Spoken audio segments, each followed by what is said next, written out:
नमस्कार। अगर आपका पैसा नेशनल पेंशन सिस्टम यानी एनपीएस में लगा है तो एक बहुत बड़ी खबर है। सिस्टम में कुछ ज़बरदस्त बदलाव हुए हैं जो अब सब्सक्राइबर्स को पहले से कहीं ज़्यादा आज़ादी और कंट्रोल देने वाले हैं। तो चलिए आज इन्हीं नए नियमों को आसान भाषा में समझते हैं। तो आज हम क्या क्या देखने वाले हैं।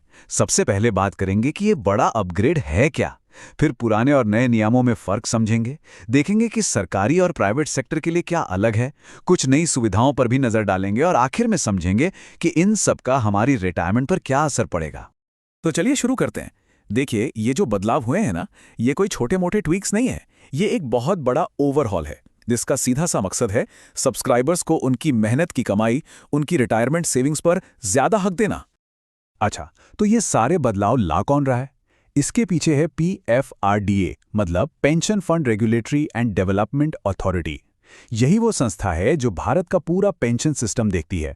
और उन्होंने ये नए नियम इसलिए बनाए हैं ताकि आज के ज़माने में सब्सक्राइबर्स की जो ज़रूरतें बदल रही हैं उन्हें पूरा किया जा सके।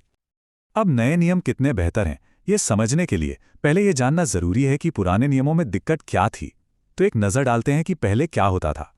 तो देखिए, पहले क्या था, खासकर नॉन गवर्नमेंट कर्मचारियों के लिए अगर कोई समय से पहले निकलना चाहता था तो 5 साल का लॉक इन था। मतलब 5 साल तक पैसा फंसा हुआ है। फिर रिटायरमेंट पर भी आप अपने कुल जमा पैसे का सिर्फ 60% ही एक साथ निकाल सकते थे। और अगर पूरा पैसा निकालना है तो वो भी तभी मुमकिन था जब आपकी कुल जमा पूंजी 5 लाख रुपए से कम हो। मतलब नियम काफी सख्त थे। जरूरत के समय पैसा होते हुए भी हाथ बंधे हुए थे। तो ये तो थी पुरानी कहानी। अब आते हैं सबसे जरूरी हिस्से पर। नए नियमों में क्या बदला है। PFRDA ने इन दिक्कतों को सुना है और सिस्टम को सच में काफी ज्यादा सब्सक्राइबर फ्रेंडली बना दिया है। सबसे बड़ा और शायद सबसे जबरदस्त बदलाव, अब नॉन गवर्नमेंट सब्सक्राइबर्स अपने टोटल फंड का 80% तक एक साथ निकाल सकते हैं। सोचिए, पहले ये सिर्फ 60% था। ये एक बहुत बड़ी छलांग है। इसका सीधा मतलब है कि रिटायरमेंट के वक्त हाथ में ज्यादा लिक्विड कैश होगा। और एक और राहत की बात, पहले 5 लाख तक का कॉर्पस होने पर ही 100% विड्रॉल मुमकिन था। अब इस लिमिट को बढ़ाकर 8 लाख रुपए कर दिया गया है। मतलब अगर किसी की कुल जमा पूंजी 8 लाख तक है तो वो पूरी की पूरी एक साथ निकाली जा सकती है। कोई एन्युइटी खरीदने की जरूरत नहीं। इससे छोटे निवेशकों को वाकई काफी फायदा होगा। तो ये टेबल सब कुछ साफ कर देती है। पुराना बनाम नया। देखिए, 5 साल का लॉक इन पीरियड हटा दिया गया है। खत्म। वेस्टिंग पीरियड को भी कम करके 15 साल या 60 की उम्र कर दिया है। और जैसा कि हमने बात की, एक मुश्त निकासी 60 से बढ़कर 80% हो गई है। साफ है, ये सारे बदलाव सीधे सीधे ज्यादा आजादी और ज्यादा कंट्रोल की तरफ इशारा करते हैं। अच्छा, एक और दिलचस्प नियम है। मान लीजिए किसी का कॉर्पस 8 लाख से 12 लाख रुपए के बीच है, तो वो क्या कर सकते हैं? वो 6 लाख रुपए तक एक मुश्त निकाल सकते हैं। और जो बाकी पैसा बचा उसे एन्युइटी प्लान में डालना होगा। मतलब जिससे उन्हें रेगुलर पेंशन मिलती रहे। ये एक तरह का बैलेंस बनाने की कोशिश है कि हाथ में एक मुश्त पैसा भी आ जाए और बुढ़ापे के लिए एक रेगुलर इनकम भी बनी रहे। और ये भी सुनिए, अब सब्सक्राइबर्स 85 साल की उम्र तक अपने एनपीएस अकाउंट में पैसा रख सकते हैं और उसे ग्रो होने दे सकते हैं।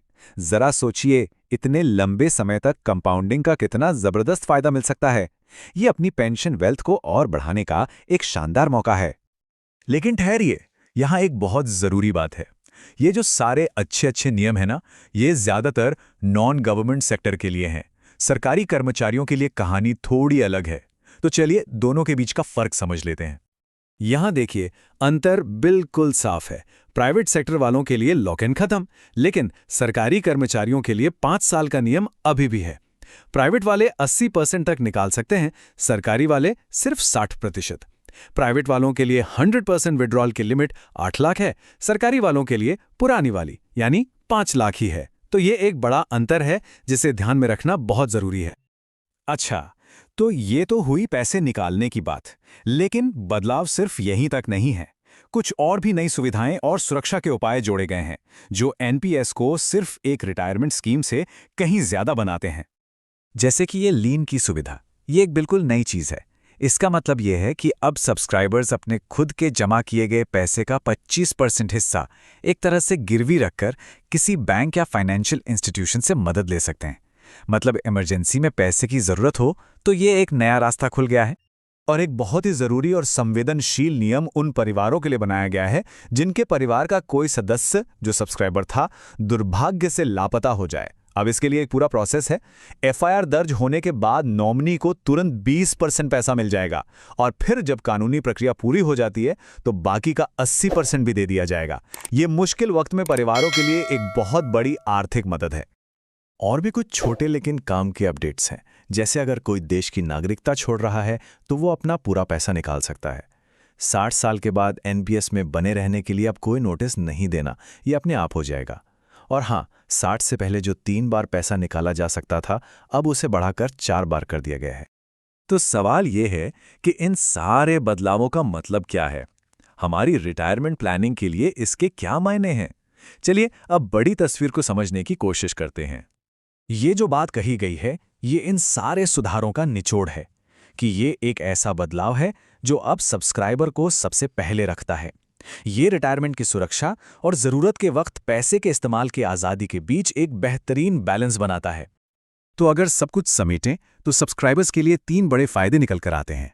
पहला, जबरदस्त फ्लेक्सिबिलिटी। अब इमरजेंसी में पैसा निकालना बहुत आसान हो गया है। दूसरा, ज्यादा ऑटोनॉमी, मतलब अपने पैसे पर अब कंट्रोल ज्यादा है।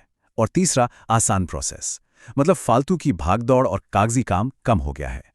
तो बात यह है कि ये नए नियम सिर्फ नियम नहीं हैं, ये एक मौका है। रिटायरमेंट के पैसे पर अब कंट्रोल पहले से कहीं ज्यादा है। तो अब सोचने वाली बात यह है कि इस बढ़े हुए कंट्रोल और इस नई आज़ादी के साथ लोग अपने फाइनेंशियल फ्यूचर को और बेहतर बनाने के लिए क्या कदम उठाएंगे।